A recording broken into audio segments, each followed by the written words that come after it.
I wonder if publishers got the wrong message. I feel like publishers got the wrong message, and I think they got the message that games were too expensive and not the message that gamers would pay for games that were expensive if they weren't just absolute garbage. I've heard you, and with today's story, it seems the rest of the industry is also beginning to hear you. Now, this year started with the fear that gaming is getting more expensive. Microsoft and Nintendo pushed the ceiling to $80, an impossibly high ask, especially as everything else has got more and more pricey.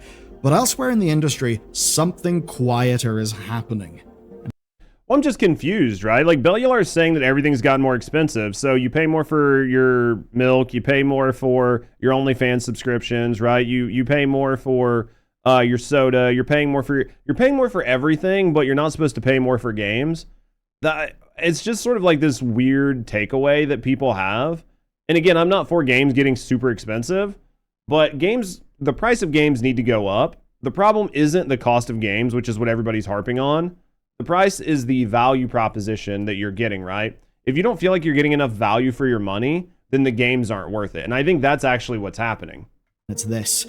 The games that you are actually buying, well, we've got the data about them. And as it turns out, they're getting cheaper. $100 for Grand Theft Auto 6. That was the rumor that kicked off this year's anxiety about game prices. It was one that Take-Two have been happy to downplay, if not outright refute.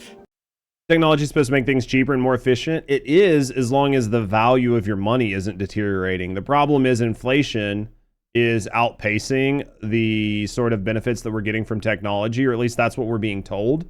So if the cost of everything else goes up, like if the cost of some goods go up, the cost of all goods are going to go up, right? But with GTA now delayed, we won't know the truth until next autumn, though we've already seen audiences reject the new price ceiling of $80. Xbox tried to put The Outer Worlds 2 at $80, presumably buying some headroom for Microsoft's lovely 30% profit margin demand. But they quickly reversed that decision. All right, so really quick, let's look into this. Outer Worlds 2, right? Chat, not looking good, chat. Not looking good. Outer Worlds 2, roughly 2,000 people at its peak.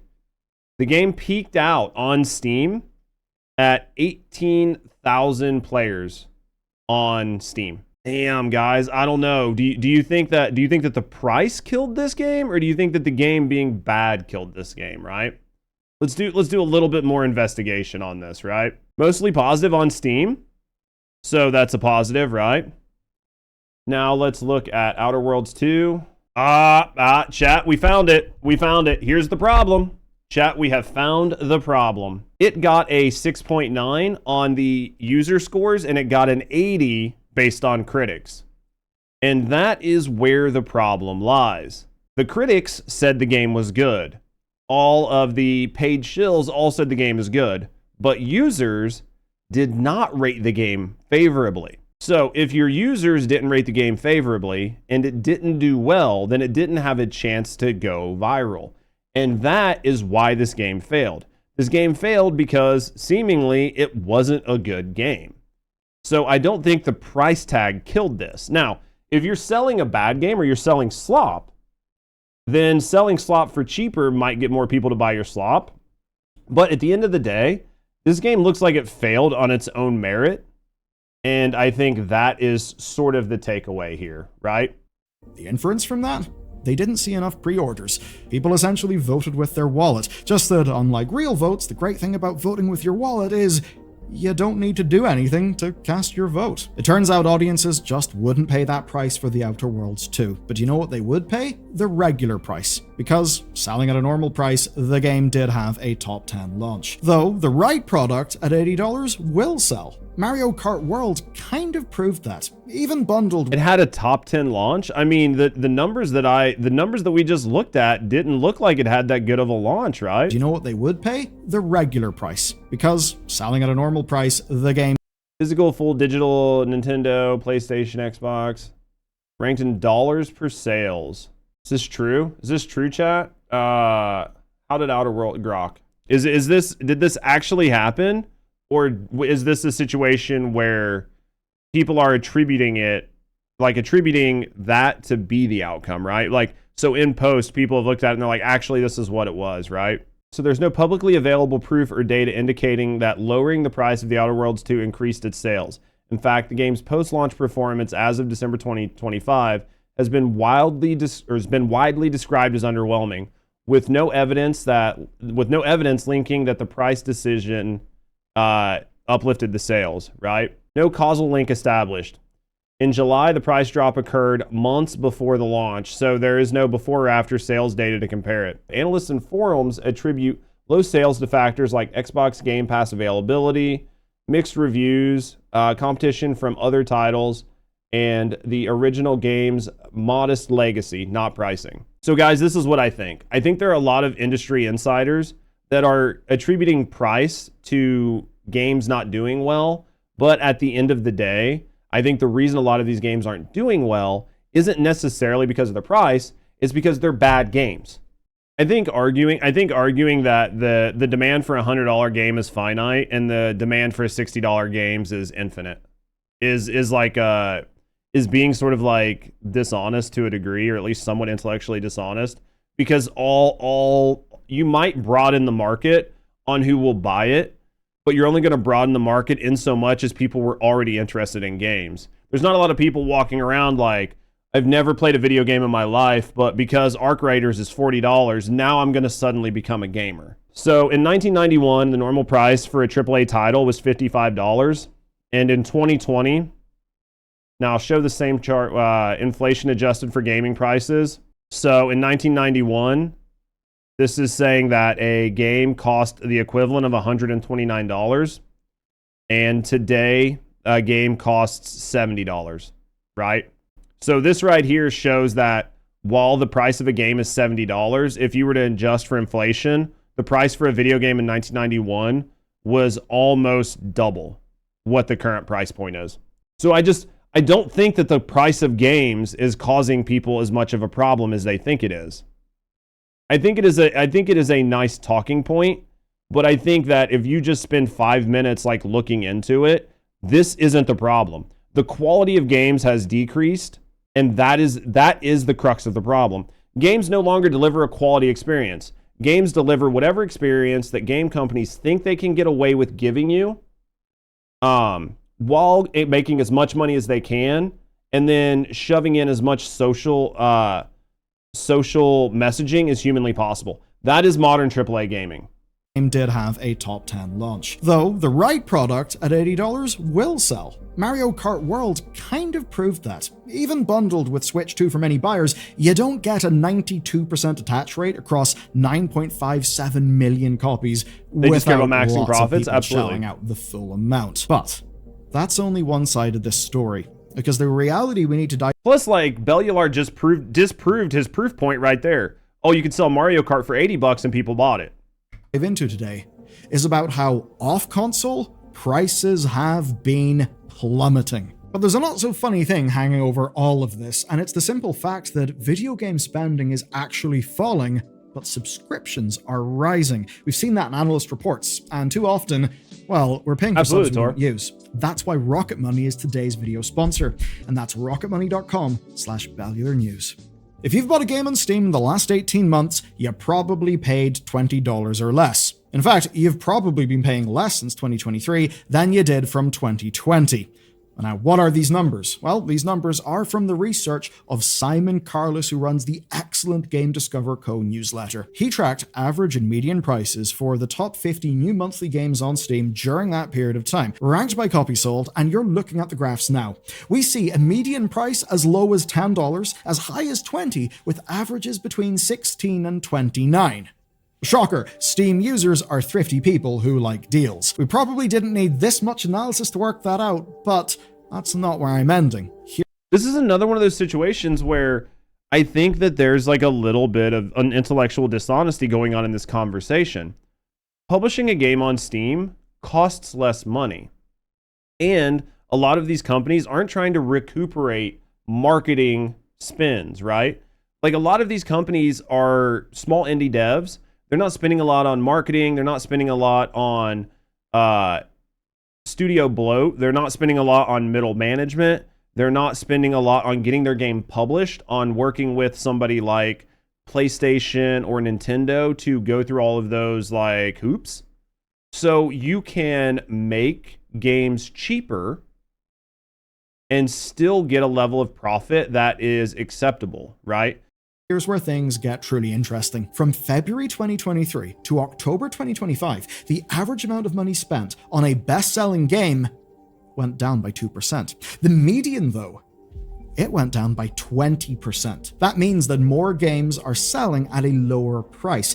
Do you know what causes that? Do you know what causes that? Here.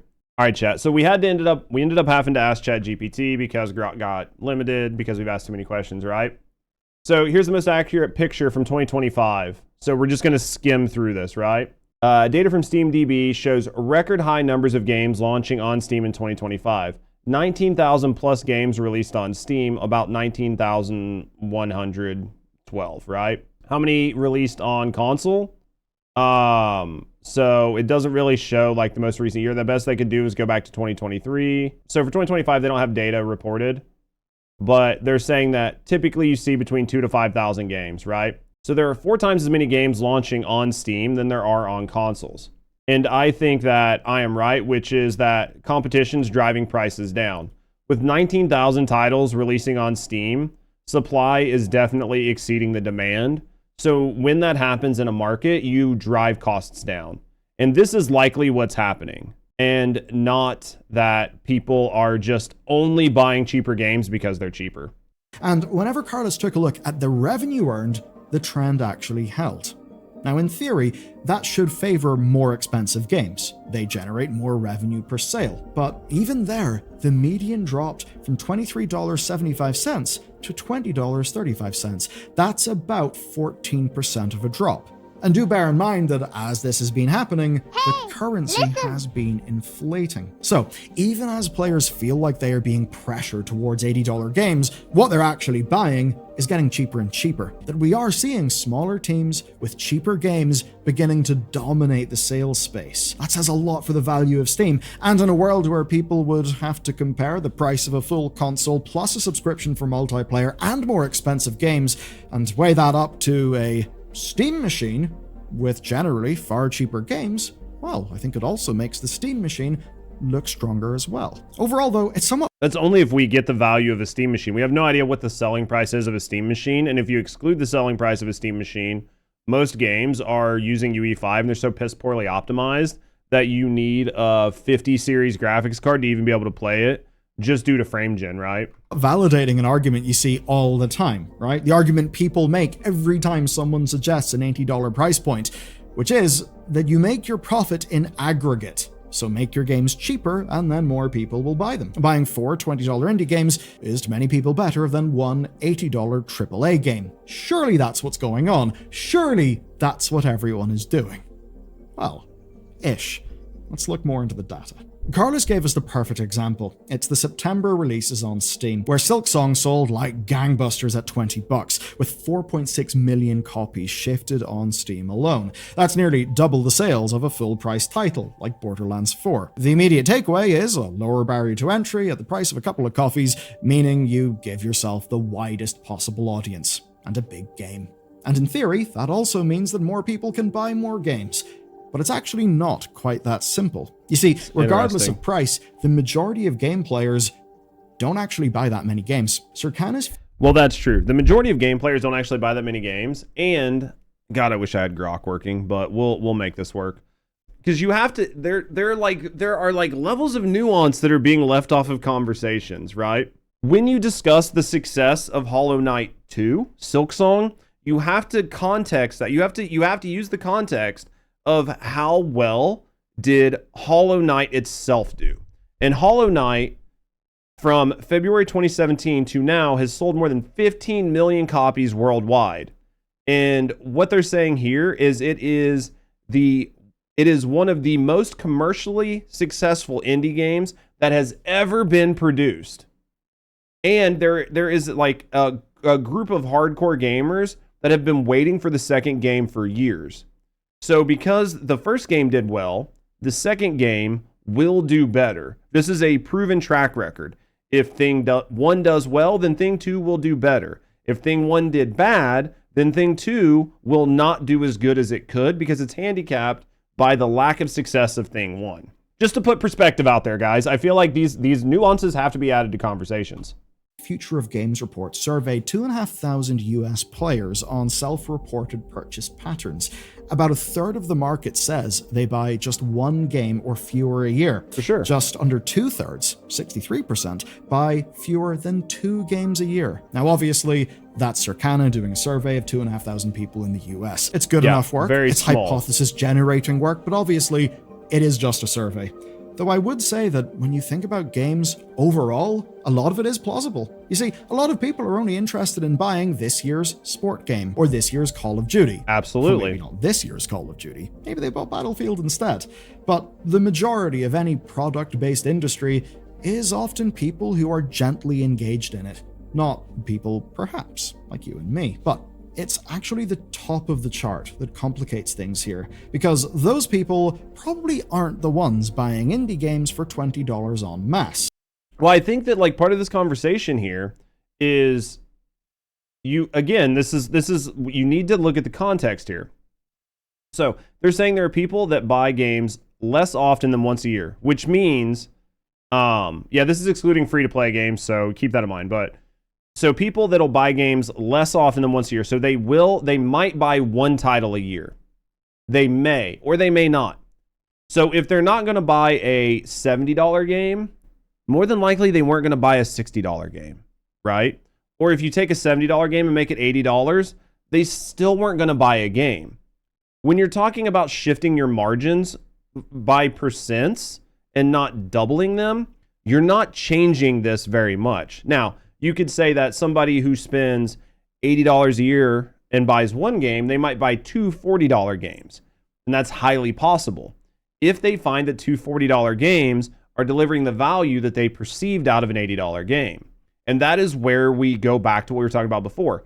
If Call of Duty was worth $80 to the gamers, and then 2 indie first-person shooters came out, like Splitgate and something else, and people had to make a decision, then they're going to try to decide what works best for them. And if everybody is buying Call of Duty and all their friends are playing Call of Duty, then there is inherent value there that is not something that you can track monetarily, right? The adoption rate of those games. So in that sense, you could push the value by $10, or you can make it cost $10 more, and people are still going to buy the game.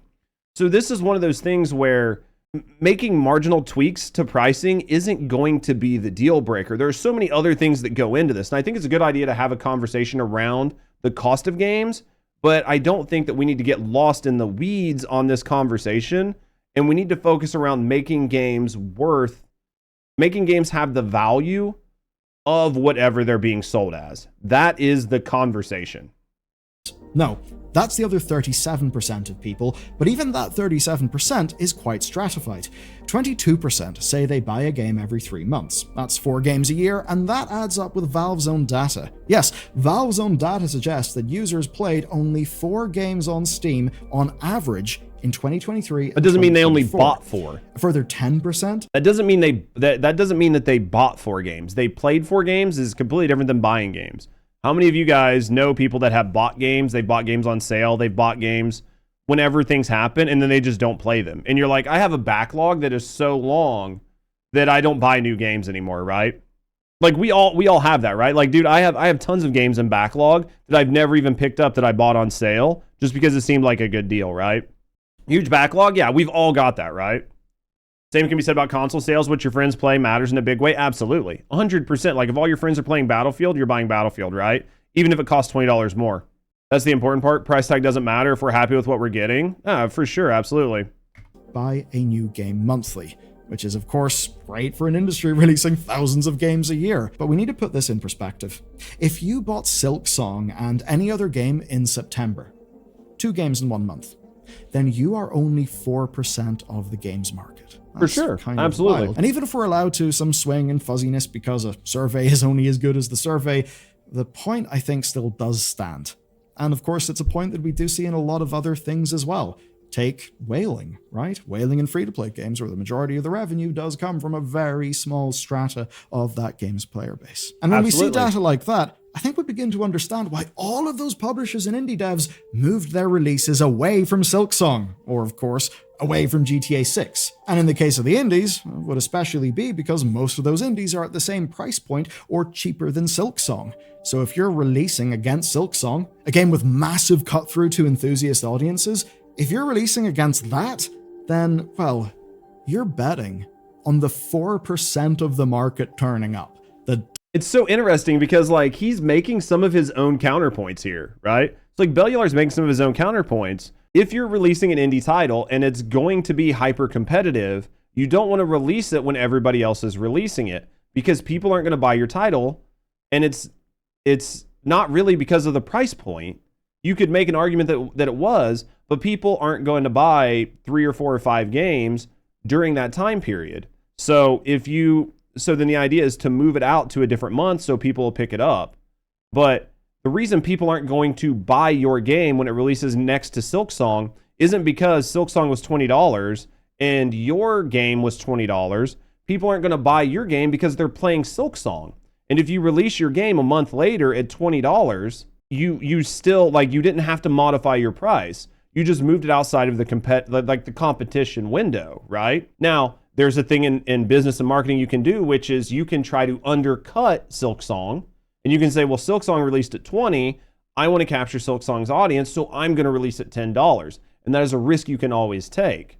But the interesting point here is that it's not seemingly about the price point. It's about people are going to be like playing those other titles, right? Does actually buy multiple games a month. That doesn't really seem like a great strategy, does it? And here's the kicker. What if I told you there's another layer? Because again, on top of this, like Bellular's saying, like, let me go back because I hate to double pause here. But the idea here is like, well, people are worried about the price point and people are only buying 3 games every month or whatever. So you release your $20 game during the same window as Silksong. Okay, well, what if you had released an $80 title? Are people still buying 3 $80 titles? But so if they're buying 3 $80 titles, they can buy 12, you know what I mean? Like $20 titles. So why wouldn't you buy Silksong and these other games? It's not necessarily about the price. It's about the quality of the product and what people are doing, like what games people are playing. You see, this chart does not distinguish between new games and already released games that are on sale. Every time someone buys a game that's been out for 6 months, they're probably not buying a new game that month to go along with it, regardless of price. So, more people aren't buying games, even as prices keep trending down. Now, if that is the case, as a bunch of this data suggests, well, why then are audiences feeling like they are constantly being asked for more and more? Get this. As of September, the top 10% of earners accounted for 50% of US retail sales. That makes sense. In the very sense. same year, spending in games is actually down. The 18 to 25 age group in the US is spending nearly a quarter less in games this year. And everyone, just in large, is down a couple of percent. But on the whole, most game spending is only a few points down. Now, given we're in rough economic times, that could seem like a good thing, right? Oh, the world is experiencing troubles, but games are only down in most categories by a few percent. What if I told you it's actually worse than that? You see, the difference that's being made... That's what I think he's trying to get to right now, because that is where I'm thinking this part of the conversation is going. Up, right? What's made this only a few points down? Well, it's basically subscriptions making up the difference, because those have grown all year. But that comes from the bottom of the spending population, not the top, right? It comes from people who are seeking more and more value for their increasingly limited dollars. We're in a situation where game marketing and traditional big games are basically out of reach to most of the audience, more so than perhaps ever in recent memory. But the companies haven't changed how they talk to players as a whole. This is so funny because, like, this is one of those things where I would love to see it in retrospect, right? Like, the whole conversation here is like modern AAA gaming is out of reach for your average gamer. And everybody's saying that right now until GTA 6 drops at a $100 price tag, and it is the best-selling game of all time. And then all of a sudden it's, oh, well, this is what happens when you make a good game, and this is what it is. And it's like, yeah, this disproves the whole, like, price war theory. Because all it takes is making a good title, and people will spend money on it. That is all it takes. A lot of the market has changed underneath those companies, but it's not really like it seems they've really changed their All it's going going to take, right? And that is leading to people feeling ignored. It's leading to people facing demands that they cannot meet. And that's because the companies that used to be targeting them are now not targeting them. They are targeting someone with more disposable income. And that's a tough change to stomach. But by contrast, the $20 games on Steam are changing. Individual indie developers are watching game prices creep lower and lower, and they're just hoping that they will get enough sales to succeed, because they cannot afford to price higher and risk player blowback. Now, we're not quite at the mobile game space. You're not pricing higher to risk player blowback, you're pricing yourself out of a market. If the median price for a good is $10, and you sell a good at $20, your product has to be two things. One, targeting premium audiences. Two, it has to be better than the $10 product, right?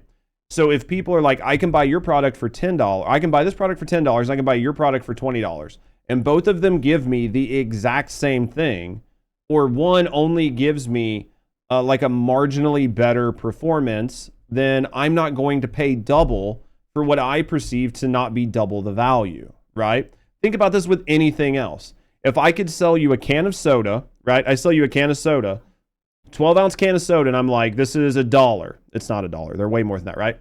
But I'm like, I will sell you $1 of soda. I will sell you 12 ounces of soda for $1. And then the next person comes up and says, well, I will sell you 13 ounces of soda, but I'll sell it to you for $2. Why are you going to pay for 1 extra ounce of soda and you're going to spend twice the perceived cost? How good is the soda? That is the question. How good is that soda? If they are the exact same soda, then it is not worth the extra dollar for 1 ounce, because you can buy 2 of the 12-ounce sodas for the price of 1 of the 13-ounce soda. But if the 13-ounce soda is very good and it has a special flavor and all these other things, then you might buy the 13-ounce soda, right? It is just business and marketing. The problem that's going to happen for me, Twix left versus Twix right, exactly. The problem that's going to happen for me is so many people are talking about price that is going to be the thing that the industry starts to take away, and that the industry focuses on that and not the crux of the problem, which is shitty video games. Stop making shitty video games. Stop pushing messages. People will buy your product. That is my biggest fear, chat. Where developers basically can't afford to price games as premium products anymore. But we are seeing a shift in how games are sold. And what that may lead to, You'll shit game and you'll praise it. Great for all of us. Because if you can't ask players for more than $25 without facing comparisons to Silksong, then you may start having to scope your development very differently indeed. And that means that some traditional games simply would be out of reach. It could also mean that we do feel more and more nickel and dimed. So, it's not all doom and gloom. It actually seems there's a lot of vibrancy in the indie scene. But I'm going to go back to this point here on Silksong. If you're saying that because Silksong is $20, that you cannot make other games that cost more than $20 because of the perceived value of Silksong, then you just fundamentally don't, like not Bellular, but in general, you fundamentally don't understand how consumers' brains work. That's like saying because a Honda Civic is 20 grand, you can't sell a Lamborghini for $200,000. They're both cars. They're both cars, right? They're both cars. But the problem is that one, and the market that you're going for is not the same market. And you need to understand your market and your demographics and what you're going for. Silksong, an amazing game. It is not the type of game everybody wants to play. Not everybody likes these like roguelike, like platforming, combat style 2D scrollers. Not everybody likes that. And because of that, not every game can be produced at the same price point. You just can't do it. And trying to act like you have to is sort of like a level of intellectual dishonesty that I think most people have to come to grips with. two things can be similar, but not the same. And that can be the case, right? Even though I don't like Hondas, I'd rather give 20K a car than dump money into it rather than buy a Lambo. Yeah, it's just, do you see my point though? Lambos come with prestige and resale value. Yeah. Randy's premium cars, premium game for premium gamers. Yeah. You get me? That's the whole idea here. We are seeing is a changing market, changing behaviors, and a AAA sector that is struggling to keep up pace with that change. The sector has changed because the market has pushed it to change. So no wonder they're out of touch. And speaking of out of touch, Bungie. That's certainly something a lot of people would say about them. And I think this was a good video from Bellular. I really do. I think this was a good video from Bellular, even though I completely disagreed with a lot of points. And I do think Bellular normally hits a lot of really good points. And he brought up an interesting conversation. And I think it was nice because I could look at what he was saying and try to show you guys in real time why I think it is sort of a misreading of the situation, right? It's not that Bellular was wrong or anything like that, but I think he read the situation in a very different way than I did.